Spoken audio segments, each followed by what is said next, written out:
Okay, so I'm back to talk about the significance of names as symbols in Colson Whitehead's The Nickel Boys. So I have been trying to figure out the easiest approach to the literary analysis for students in English 101. For many of you, I realize this is your first attempt at a literary analysis.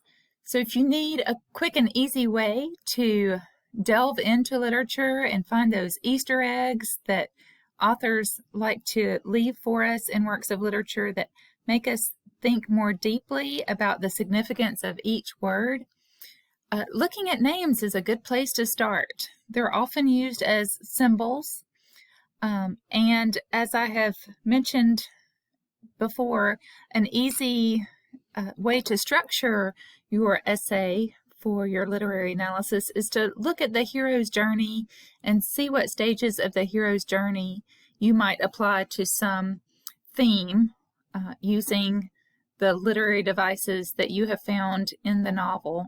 And one of those literary devices could be symbols, and you could stick completely with names as symbols. So if you think about Mr. Hill as a symbol, you can think literally about a hilltop and how he is really a symbol for upward mobility.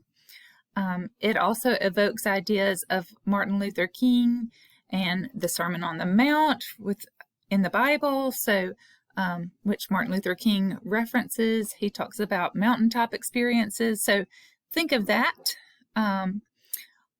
Then we have Elwood. So this one will be a little bit of a stretch. May blow your mind a little bit, but let's think about Elwood quite literally breaking the word into its two syllables. So we have L like the letter L, made of wood, okay? And if you think of Elwood as a figure who is the protagonist, but only halfway, right? So halfway through the novel, really, Turner then becomes the protagonist. So half of an L made out of wood.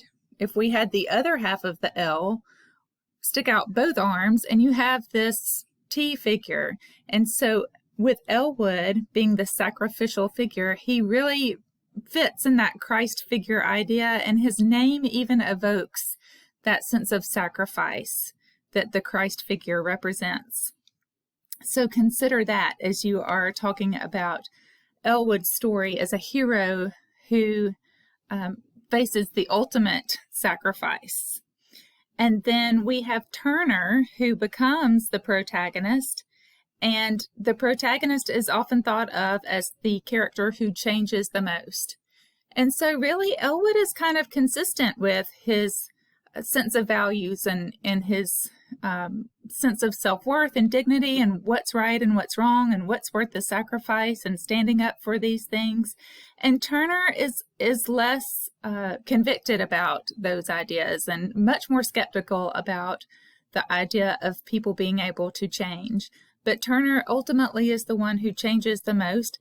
He literally takes on Elwood's name. We find out in the very first of the novel that he goes by the name of Elwood, but he is actually Turner, and he turns into Elwood. And then he continues to turn and change and grow as he becomes more mature. He encounters relationships with women that help him grow and mature, which is also part of the hero's journey. You could talk about that as well. As long as it fits, stay focused on your theme, your topic. And if you focus on the names, you'll have to connect that to Turner's name in some way, if that's the paragraph we're talking about. But if you wanted to continue with more paragraphs about names of other characters, you could certainly do that as well. So I wanted to show you how I might set up an outline if I were to use names as symbols in the hero's journey idea. And I had it pulled up and now it's gone. Here it is. So you're going to set up your outline as a standard MLA format outline. Don't just use random font. Don't use random numbers and letters. Use the standard. You can actually download one of my samples and use that format. You don't have to even know how to format, but do pay attention to those details. It shows that you are putting in effort. So go ahead and try for a title for your outline that would be the title of your essay. Too often students think of the title for the outline as so insignificant that they either just leave it off and then forget to add a title later, or they put a title of outline and then keep that for the essay. So save yourself some time and trouble and some points by going ahead and naming your outline, what you might use for the title of your essay. This is not a great title, but it's better than just outline or title or literary analysis. That is not a great title either. So your introduction should start with a hook. You'll give background and context. Your thesis should be the last sentence of your introduction. And you should state the title of the work you're analyzing and the author in the introduction, and possibly right there in the thesis. Make sure it is clear what theme you're exploring in the novel, and hopefully some of the essential literary elements that you are using to support that idea of that theme. And then in your body paragraphs, you can go ahead and make your main points, your Roman numerals here, the main idea sentences. And I have made mine very simple. And so what I'm doing for my body paragraphs is I'm just going one name at a time, and I'm connecting the significance of the name to that character and what their job is in the hero's journey. So you're going to have to do some research about what is the hero's journey, what are the different characters that a hero might encounter, and what is their significance. For example, one of the first characters encountered by the hero is the mentor. And so I would be writing about Mr. Hill in this case, as I mentioned before. I would find a quotation from the secondary source about the hero's journey in general. This is the easiest literary analysis that you can do with secondary sources, is just by finding a concept that you're applying to the work of literature and using secondary sources that help you explain that concept. So you'll quote from the secondary source there. And then you need to connect that quotation, the job of the mentor, with the character that you have decided is the mentor you're describing. If you are, in fact, describing a mentor, it could be another early character. Then you'll want to find quotations about Mr. Hill as a mentor and integrate one or more into your paragraph. Now, the quotations about Mr. Hill will come from the primary source. The primary source is the novel. It's the focus of your literary analysis. Secondary sources are works about something topical, something about what you're writing about for your analysis. So make sure that you use both a secondary source and primary source in each of your body paragraphs.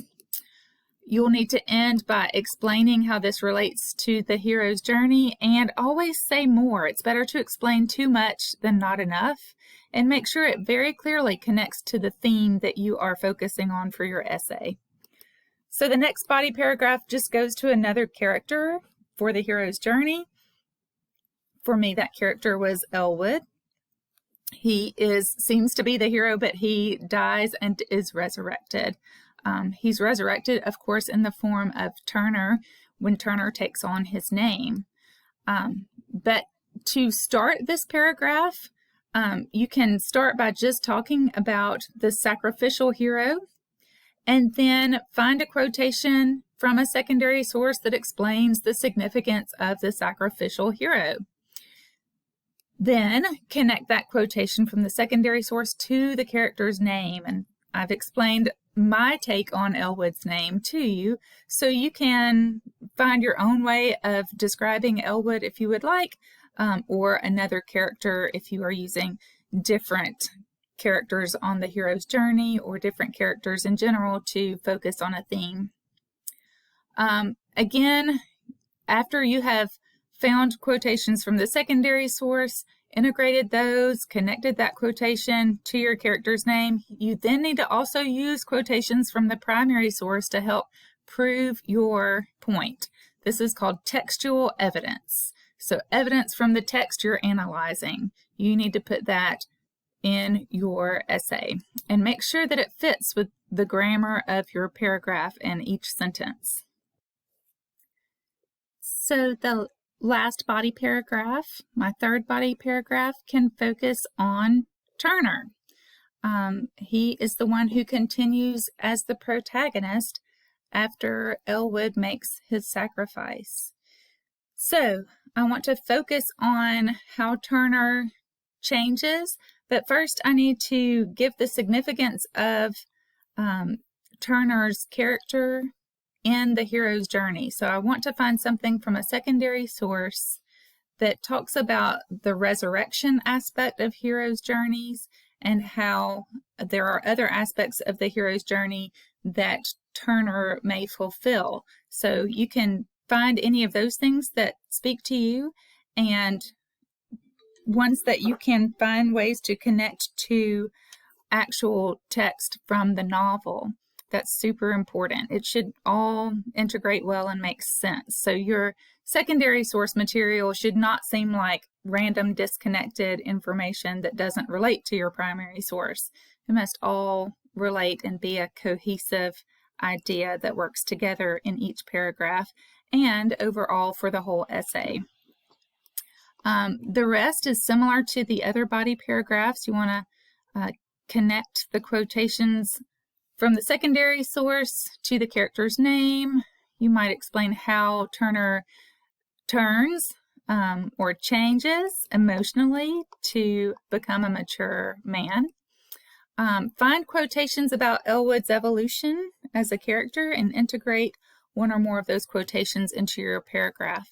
And this does not have to be in the order you find everything, so it doesn't have to be chronological for using quotations from the text.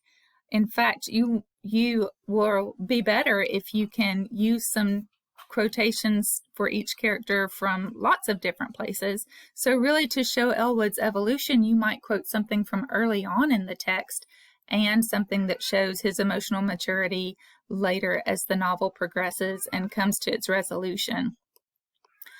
So again, you're going to explain how this all relates to the hero's journey in the novel and say more if you can. Always try to. You can always cut out things later. So especially for this outline part and the draft, try to say more. All right, the conclusion is the thesis stated in a new way. This is pretty much standard for all essays. Don't restate the thesis in the exact same way, even though you might use some of the same phrases or words. They should be in a different sentence. Review the main points. Answer the big so what. Here's part of a question that you might use for your big so what in the conclusion. How does this apply to reading other works of literature, to the theme itself, or to life in general? And another good way to end an essay is to connect some way back to the hook, the idea that you started the essay with. So just like the hero's journey is cyclical and comes full circle, your essay should also come full circle and end with this kind of nice resolution that takes the reader back to ideas that they started reading as you began the essay. Please email me if you have any questions. Your work will be exciting to read. I can't wait to see what you find.